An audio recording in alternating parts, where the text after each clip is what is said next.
নমস্কার। এখন এই ভিডিওতে ডাইনি ট্রেলারটা নিয়ে কথা বলবো, যেটা আমি কিছুক্ষণ আগেই দেখলাম। তা সারাদিন অনেক কাজ ছিল, সেই জন্য ভিডিও করা হয়নি।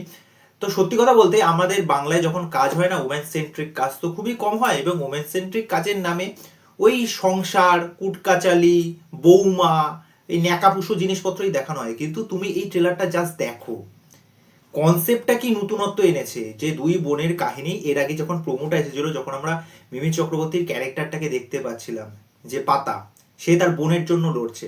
তা তোমাদের লাইফে যদি কখনো বিপদ আসে, তোমাদের মাথায় কোনটা স্ট্রাইক করবে? যে বিপদে কি পালাবো, না যেই মানুষটা আমার ভালোবাসার মানুষ বা কাছের মানুষ সেই মানুষটাকে আগে বাঁচাবো? তা এখানে আমরা দেখতে পাচ্ছি দুই বোনের গল্প, লতা আর পাতা। তা ছোটবেলায় তার বোন বিয়ে হয়ে যায়, এবার সে যেই গ্রামে থাকে তাকে ডাইনি অপবাদ দিয়ে তাকে এখন পুড়িয়ে মারা হচ্ছে। কিছু একটা হয়তো ঘটনা ঘটেছে, কিন্তু ট্রেলারে কিন্তু মেকার্সরা সেই গল্পটাকে রিভিল করেনি। এরপর অনেক বছর ধরে এই লতা এবং পাতা, এই দুই বোনের মধ্যে কিন্তু কোনো যোগাযোগ নেই। এবার পাতা আসছে তার গ্রামে তার বোনের সাথে দেখা করতে। এবার এসে যেই সিনটাই প্রথমে তাকে স্ট্রাইক করছে, যে তার বোনকে একটা গাছে বেঁধে রাখা হয়েছে, এবার বোনকে পোড়ানো হবে ডাইনি সন্দেহে। আমি যেহেতু মফস্বল এরিয়ায় থাকি, এরকম ঘটনা বা এরকম অনেক কাহিনী কিন্তু আমি শুনেছি, এবং এইগুলো কিন্তু হয়ও, যে ডাইনি সন্দেহে পুড়িয়ে দেওয়া হচ্ছে, মেরে ফেলা হচ্ছে। তা এরকম একটা কনসেপ্ট, যেটা আমার ব্যাপক লেগেছে।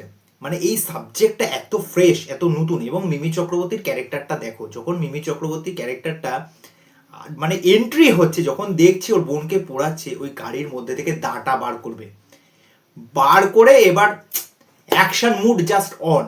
এখানে প্রত্যেকটা শট তুমি দেখো, ভিজুয়ালি কতটা দেখতে, কতটা র লাগছে ব্যাপারটা।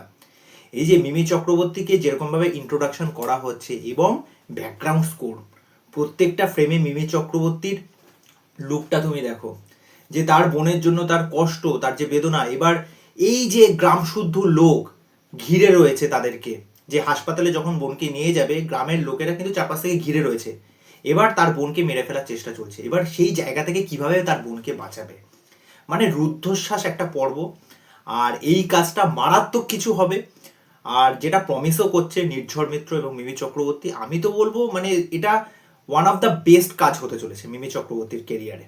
মিমি চক্রবর্তীর ক্যারেক্টারটার কতটা পোটেনশিয়াল আছে, কতটা ডেপথ আছে, এবং এই ক্যারেক্টারটার মধ্যে কিন্তু অনেক ভেরিয়েশন আমরা দেখতে পাবো। এবং মিমি চক্রবর্তীর যেই অ্যাকশন অবতারটা আমরা দেখতে পাচ্ছি, একটা জায়গায় শর্ট দেখবে, যখন একটা লোক দেখবে তাকে পেটে লাথি মারছে, মানে সে ছিটকে পড়ছে রীতিমতো, পেছনে কলাপসেবল গ্রিলটা দেওয়া, সেখানে ছিটকে পড়ছে, তারপরে রক্তাক্ত মুখে অবস্থায় মিমি চক্রবর্তী উঠবে, উঠে যে এরকম করে হাত দিয়ে ডাকবে, ওই জায়গাটা জাস্ট মাখন ওই জায়গাটা। ওকে, ওভারঅল এই ট্রেলারের যেরকম মেকিং, যেরকম গ্রামটাকে দেখানো হচ্ছে, ওখানকার পরিবেশটাকে দেখানো হচ্ছে, তা শেষ পর্যন্ত লতার পাতা কি দুজনে সার্ভাইভ করতে পারবে এই সমস্ত অপসংস্কৃতি বা কুসংস্কারের বিরুদ্ধে, বা এই সমস্ত মানুষজনেরা যারা ক্ষিপ্ত হয়ে আছে, বা যারা এক প্রকার সন্দেহ করছে যে সত্যিই ডাইনি, এবার ওকে মেরে ফেলা হবে।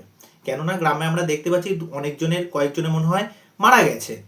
তা যেটা হয়ে থাকে, মানে অপসংস্কৃতি, কুসংস্কার, যেটা মানুষের মন থেকে কখনো যাবেই না। তা আমি মনে করছি যে এই কাজটার মধ্যে গিয়ে অনেক সোশ্যাল মেসেজও থাকবে। কেননা যেটা আপনাদেরকে বললাম, যে এরকম গ্রামে মফস্বলে এখনো অনেক জায়গা আছে যেখানে ডাইনি সন্দেহে পুড়িয়ে মারা হয়। মানে তাদের গ্রামে কিছু একটা ক্ষতি হচ্ছে, বা তার ঘরে কিছু একটা ক্ষতি হচ্ছে, বা কোনো কিছু একটা হয়ে যাচ্ছে, তার জন্য বলা হয় যে এই মহিলার দোষ আছে, বা এর মধ্যে কোনো অশরীরী আছে, মানে তাকে বাঁচিয়ে রাখা যাবে না। তা এখানে কিন্তু গ্রামে এই জিনিসপত্রগুলো কিন্তু হয়। তা যাই হোক, এই ট্রেলারটা আমার কাছে ব্যাপক লেগেছে। মিমি চক্রবর্তীর ক্যারেক্টারটাকে দেখে আমার প্রচন্ড ভালো লেগেছে, যেরকম হিরোইক একটা অ্যাপ্রোচ রয়েছে তার ক্যারেক্টারের মধ্যে। ট্রেলারটা জাস্ট জমে গেছে, আর এই কাজটা দেখার জন্য তো আমি মারাত্মক এক্সাইটেড। তা এই বিষয় নিয়ে আপনাদের কি মতামত, সেটা অবশ্যই আমাকে কমেন্ট করে জানাবেন। তো চলুন আজকের ভিডিও এখানে শেষ করছি, পরবর্তী ভিডিওতে আবার দেখা হচ্ছে। বাই।